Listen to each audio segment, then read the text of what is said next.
There was once upon a time a small dragon clan with the name the Kori clan. They lived in a valley surrounded by wisteria trees and an icy smoke wall to protect them from the human eye. In the valley there were a lot of butterflies at home because in the valley itself it was really warm, which is why on the emblem of the clan was a butterfly symbol. The father of Lunar fell in love with a human woman who was promised to the emperor's son. She did not know the dragon who stole her, but after the years they fell in love and had 2 beautiful children, a young boy who was the perfect image of the father, and a young girl who was not so pure like her father.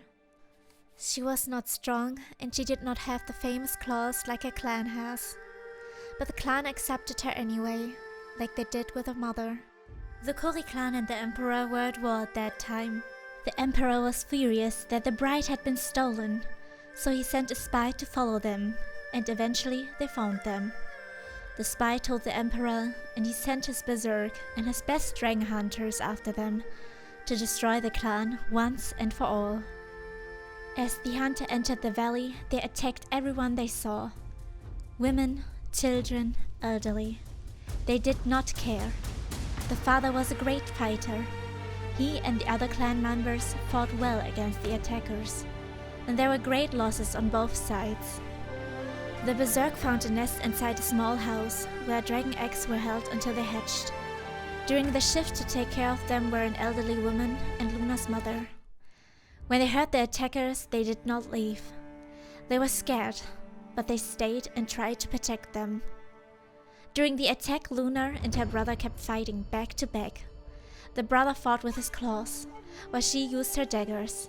Both siblings stayed in the eyesight of their father, so that he could help them in danger. But he did not need to help them. They were a good team after all. The berserk enters the house where the nest was and attacks the elderly woman with no hesitation, making the mother watch in despair.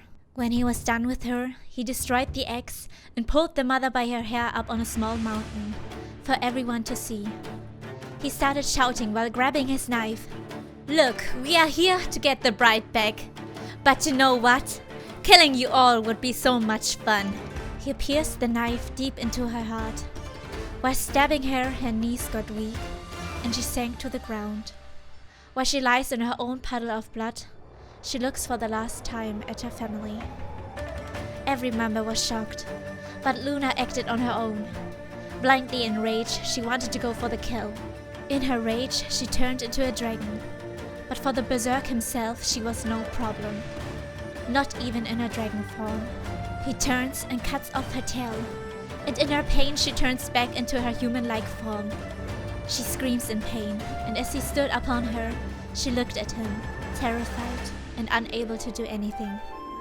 Her father and her brother rushed to her aid. They both fought their way to her, but while the father was busy fighting the berserk, was the brother careless. In just that single moment of inattention, he got beheaded. The father saw what was happening and shouted his name. In his own carelessness, the berserker caught him and tore off his arm, injuring him severely. With his raging strength, he grabbed the face and smashed it between his claws. He could not dare to lose his last child as well. With his willpower, he made his way to his youngest unconscious child, grabbing her and holding her dearly to his chest. He knows the war is lost. He lost everything, and his last child is unable to flee, so he decided to let them all die. He created a freezing air that will turn everyone that touches it into an ice statue, so they all die from frostbites. To save his youngest child, he turns her and himself with his last strength into a crystal that will keep them safe until his last breath. As the years passed, the heart of the father became weaker and weaker, as did his power to keep up the crystal, so the crystal began to melt. As the crystal melted, the father's dead body was still holding Lunar dearly in his arms. Even after all this time, she was still unconscious. The clan was no more after all those years, but the world evolved around them. Yet the valley was as beautiful as in the prime day back then, and still full of butterflies. After those years, as the snow and frozen time passed, Humans decided to live in that village, and some believed the ice crystal with the 2 dragons inside were demigods who protected the valley from evil. A story can be told so differently from the way it was. Around this crystal, a shrine was built to honor them. On this day, 2 brothers were there to clean it. As they saw that the crystal was melting, they were shocked and stunned by what they saw. The man was dead, but the woman was still alive. The eldest brother asked his younger brother to help him. They carried her inside the house, which was nearby, and buried the father on the mountain where the shrine was. The younger brother cleaned the body from Lunar as she was still unconscious. He looked at her back and saw her damaged tail. He was so fascinated by it that he started to touch it. At that moment, she woke up and saw the younger brother before her eyes. With a blink of an eye, she had a flashback from the berserk above her. Scared, she jumped up and ran away from him. Out of the room, on the floor, the elder brother came towards her, and she attacked him out of surprise. The youngest brother was following her, and was trying to assure her that she was in a safe place now, and that they meant no harm. But she had already left the building and found her way up to the mountain. She was standing right above the grave of her father, and looked at it for several hours, before she dared to ask what was happening. Both brothers told her that the crystal she was in had been here for over 1,000 of years, and the only thing they know is that it is because of a war. As they were talking, they decided to give her some space, so she could calm down. They decided to go back in the house and told her she could come if she wanted to. The eldest left his monkey there for her as a companion. The monkey stood there and looked at her all the time, until he decided to jump on her shoulder as she was slowly walking back to the house. Days and years have passed while she lived there with the brothers. She was happy, but not happy enough. One day she told the brothers that she wanted to leave. The brothers asked her where she wanted to go, and she answered she did not know yet. She wanted to see the world, meet new people, and find her own home where she could stay. "You can stay with us," replied the younger brother, as he looked sadly at her.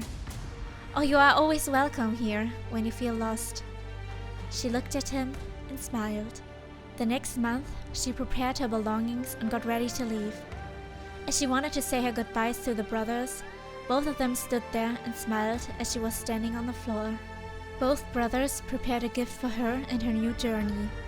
The one was a jewelry maker and made her a choker accessory out of her old necklace.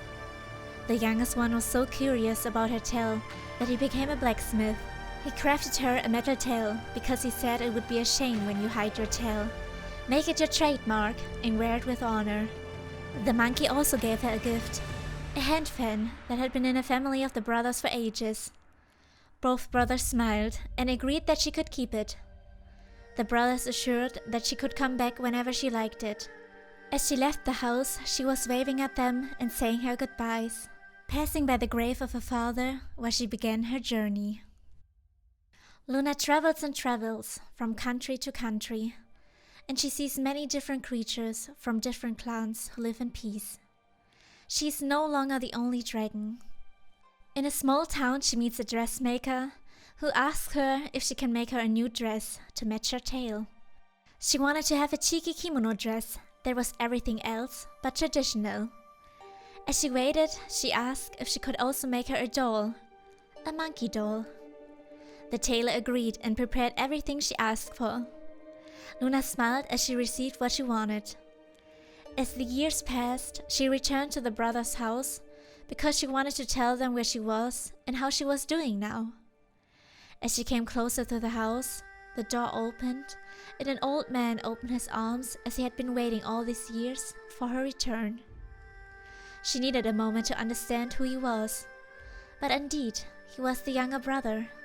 She ran to him and hugged him happily. They were reunited.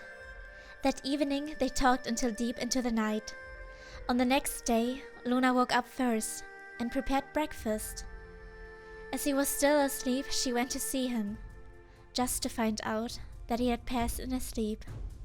She cried for a second, but stopped and started laughing and smiling. "I know, you never wanted to see me sad, so I will laugh and be happy only for you. Outdoors, she prepared a grave, made out of stones, and on top she saved up all of her power and created out of freezing air a crystal that looks like him, and put it on top of his grave.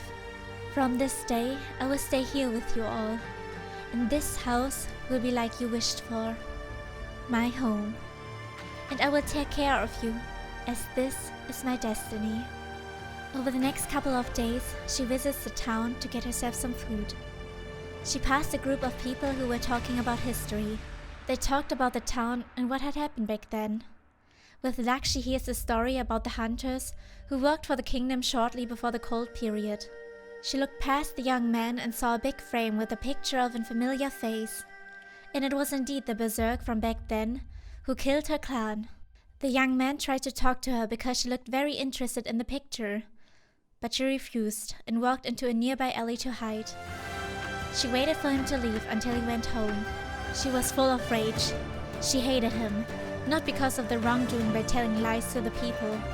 She wants revenge for what his relative did years ago. Lunar entered the room, waiting with a dagger in her hand. She looked down on him while he was quietly sleeping. Suddenly, she stabbed him until he moved no more. After that, Lunar was stunned and sat down, smiled, and looked relieved. She turned the chair and looked at the bright screen, looked at it, and started laughing happily. "And who are you?"